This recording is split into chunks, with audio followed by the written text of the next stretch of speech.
Bonjour, j'espère que vous allez bien aujourd'hui pour une méditation ultra simple et en même temps très profonde qui est préliminaire à toutes les pratiques de Tao. C'est la méditation de la prise de conscience. Donc installons-nous sur le bord de la chaise ou alors allongé ou alors debout et sachons qu'on peut pratiquer cette méditation à tout moment du jour ou de la nuit, quelle que soit notre activité. Et donc, installons-nous donc en fermant nos yeux. C'est ce qu'on fait au début, mais après on peut s'en passer lorsqu'on a bien pris ses habitudes. On peut vivre cette prise de conscience même en parlant ou en agissant et les yeux ouverts.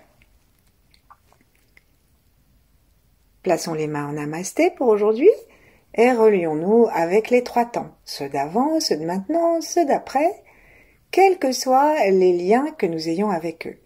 On commence par les liens directs de la lignée, du sang, et puis les gens qu'on a aimés et qui sont partis, ou qu'on n'a pas aimé aussi, et on fait de même pour ceux qui sont là en même temps que nous, et pour ceux qui viendront après nous.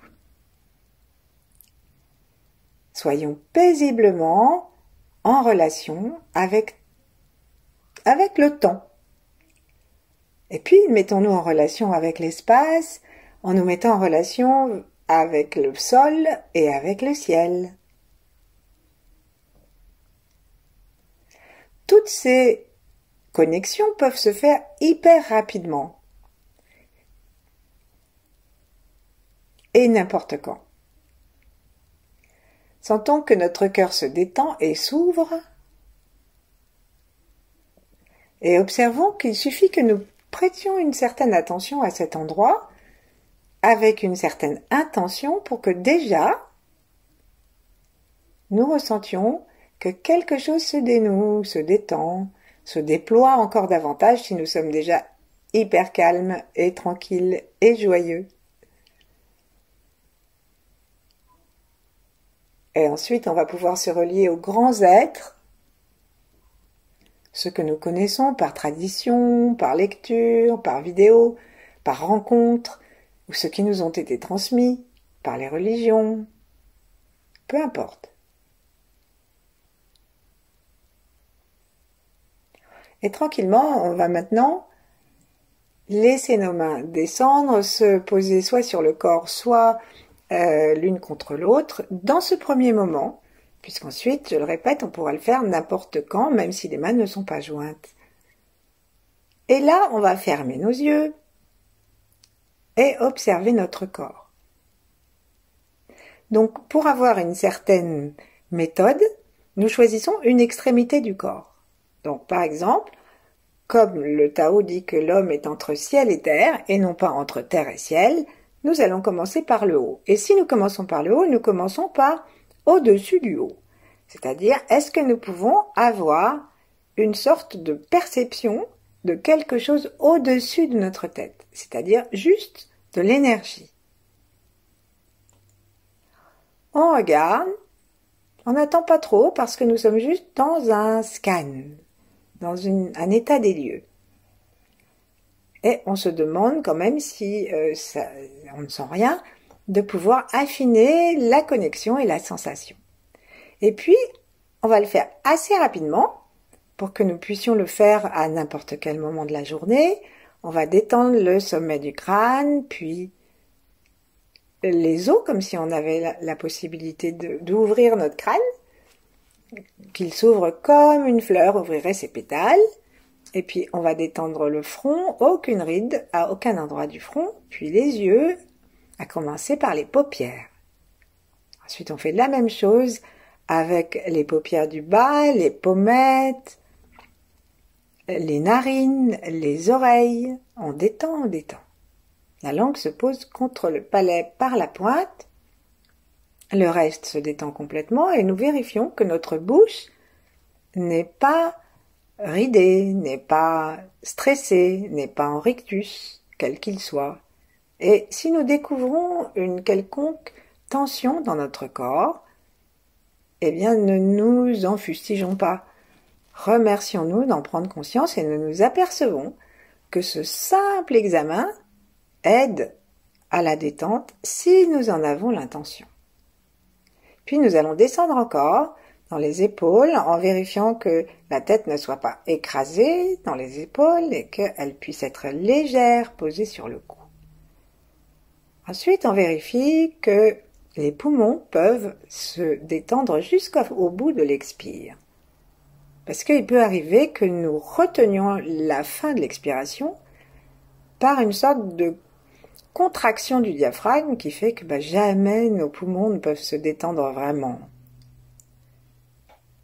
Sauf dans le sommeil profond. Et encore, quand on n'a pas trop stressé et contraint le diaphragme. Sinon, parfois, il reste en difficulté et on peut avoir même des apnées du sommeil.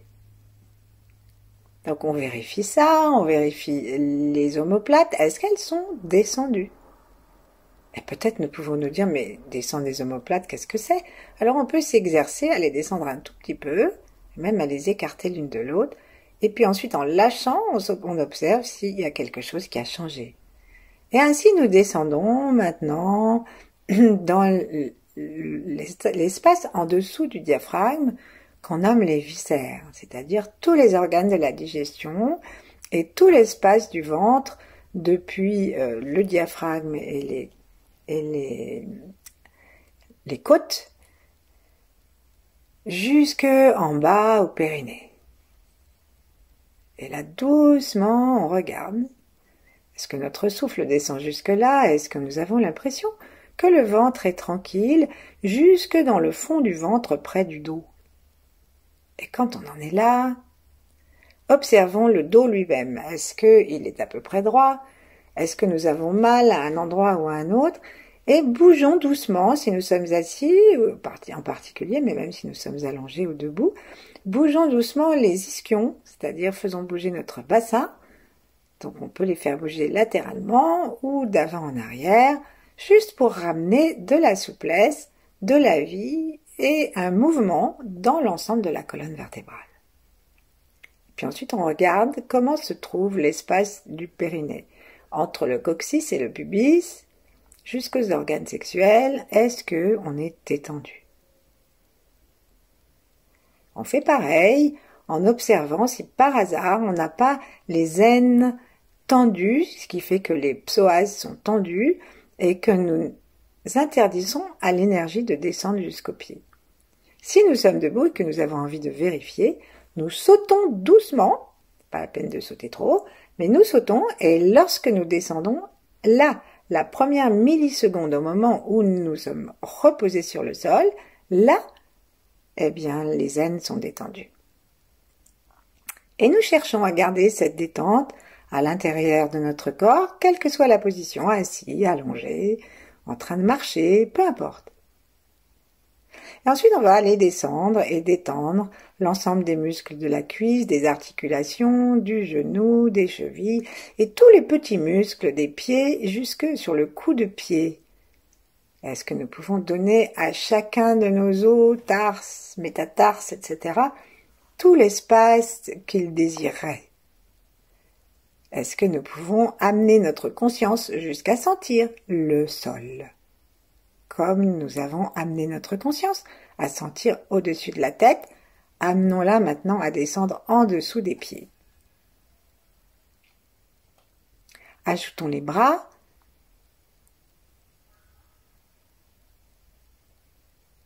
Jusqu'au bout des mains. Nous avons beaucoup de muscles dans les mains et parfois nos mains deviennent incapables de se détendre. Soit qu'on commence à accumuler des rhumatismes, des arthroses, etc., arthrite, etc., soit simplement parce que nous avons tellement l'habitude de nous agripper à tout, parce que nous sentons une forme d'insécurité, ou alors une forme de stress qui fait que nous prenons jamais le temps de nous détendre complètement, et alors les muscles se rétrécissent, on voit que les doigts arrivent moins à trouver de la souplesse, de l'aisance et toutes les positions qu'ils avaient lorsque nous étions enfants, ou qu'ils pouvaient avoir lorsque nous étions enfants. Ensuite, une fois qu'on a fait toute cette descente, devant, derrière, à l'intérieur, en haut et en bas, essayons de nous regarder globalement pour un ressenti global de notre corps. Et là, ce ressenti global inclut tous nos organes.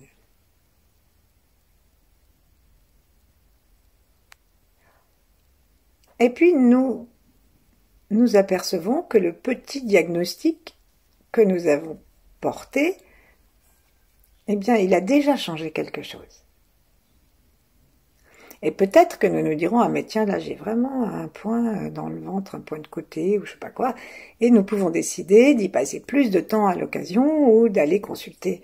Parce que quelquefois, on a des douleurs et des bobos qu'on ne voit pas tellement nous sommes suractifs, et nous n'arrivons pas à entendre le corps avant qu'il se mette à parler très fort, et dans ces cas-là, c'est pas toujours agréable. Et il faut se soigner. Donc on peut essayer de prendre contact avec notre corps de façon régulière et joyeuse. Et on va faire la même chose maintenant au niveau du cœur, au niveau de nos émotions. On va refaire un scan, le même, d'en haut en bas, en nous demandant si nous avons des émotions. Des émotions qui font que nous plissons les yeux, par exemple, et que nous ne sommes pas contents, qu'il y a une tension oculaire. Des émotions qui font que nos oreilles se bouchent, que nous oublions de respirer par le nez parce que nous l'avons laissé se boucher jusqu'au sinus et que nous respirons par la bouche. Et ça, c'est moins bien parce que l'air n'a pas le temps de se réchauffer, parce que nous n'arrêtons pas les microbes. C'est moins bien. Ça marche, mais c'est moins bien. Ensuite, nous nous demandons si nous sommes en paix avec notre vie, et ça se marque souvent à la fois dans les rides du front et dans celles de la bouche. Et nous nous demandons non pas, cette fois-ci purement d'un point de vue corporel, mais aussi d'un point de vue émotionnel. Est-ce que tous nos stress, toutes nos inquiétudes, ils sont utiles à garder? En tout cas, on les voit. On voit que, tiens, depuis ce matin, on est préoccupé par quelque chose qui doit se passer dans la journée, ou par la journée elle-même, ou par le simple fait de se lever. Et puis on va faire pareil maintenant, en descendant dans le cœur. Est-ce que notre cœur est en paix? Est-ce qu'il est joyeux ou est-ce que nous avons un cœur brisé, un poids sur le cœur, un cœur serré, un cœur fermé, un cœur sec? Oh, nous en avons des mots en français pour montrer toutes les façons que nous pouvons avoir de déranger notre cœur.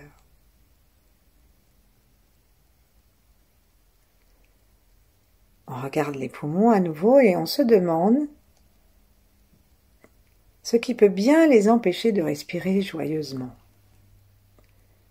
Si rien ne se montre et on continue et on va descendre comme ça, qu'est-ce qui pourrait y avoir comme émotion si nous avons des malaises abdominaux, des ballonnements, des constipations, des diarrhées, ou simplement des tensions dans le ventre, des règles trop douloureuses.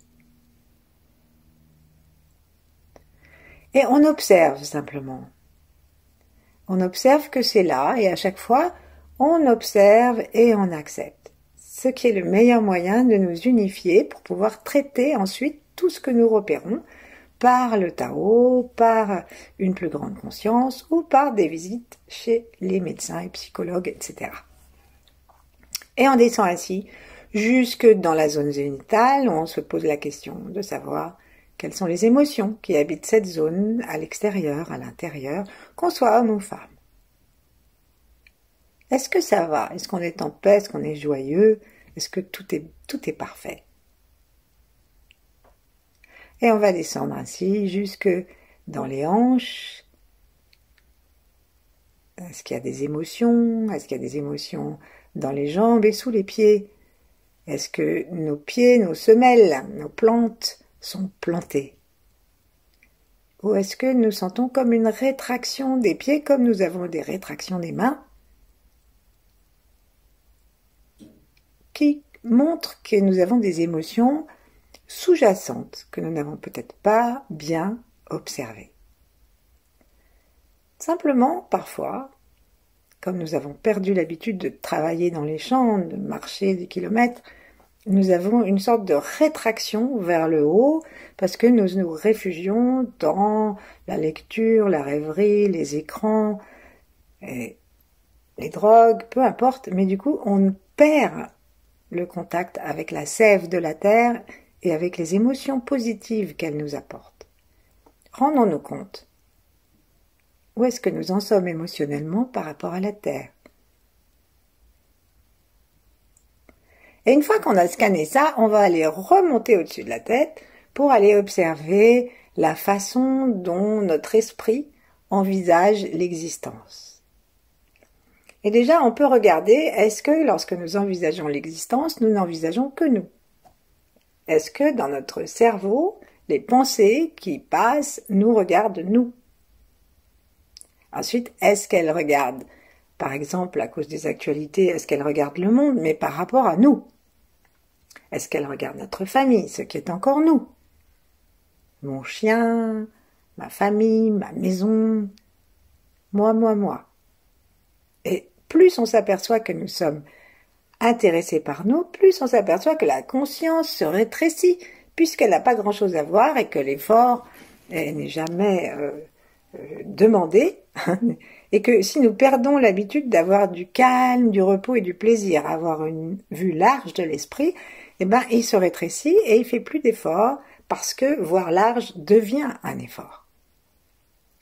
Et donc, on va descendre et observer l'ensemble de notre corps du point de vue de notre esprit, déjà du point de vue du jugement que nous portons sur nous-mêmes, puisque on commence quand même par nous. Est-ce que nous sommes contents de notre visage, de notre cou, de notre corps en ensemble?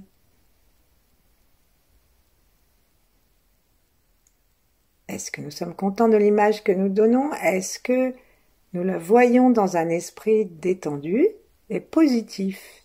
Sommes-nous optimistes ou pessimistes par rapport à nous?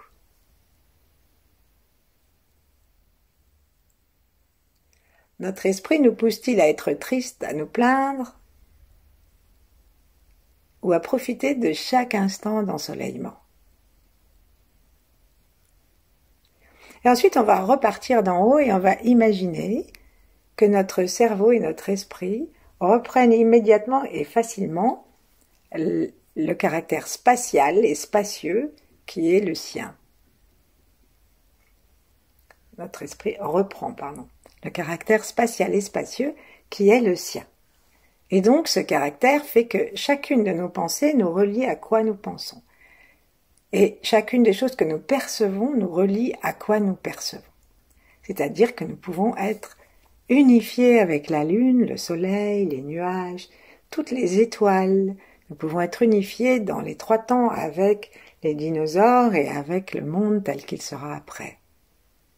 Nous pouvons même être unifiés à quelque chose qui est sans chose, c'est-à-dire à juste la sensation d'être un esprit large et vide, c'est-à-dire tranquille et sans souci.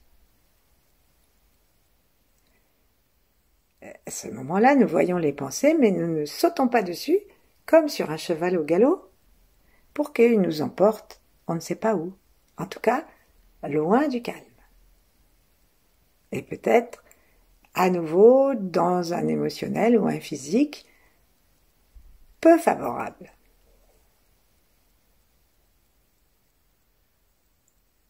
Et lorsque nous avons scanné tout ça, félicitons-nous, observons s'il y a quelque chose qui s'est changé, et demeurons ainsi le temps qui nous plaira, même lorsque nous reprendrons nos activités, dans la conscience de nous et le plaisir de vivre. À bientôt!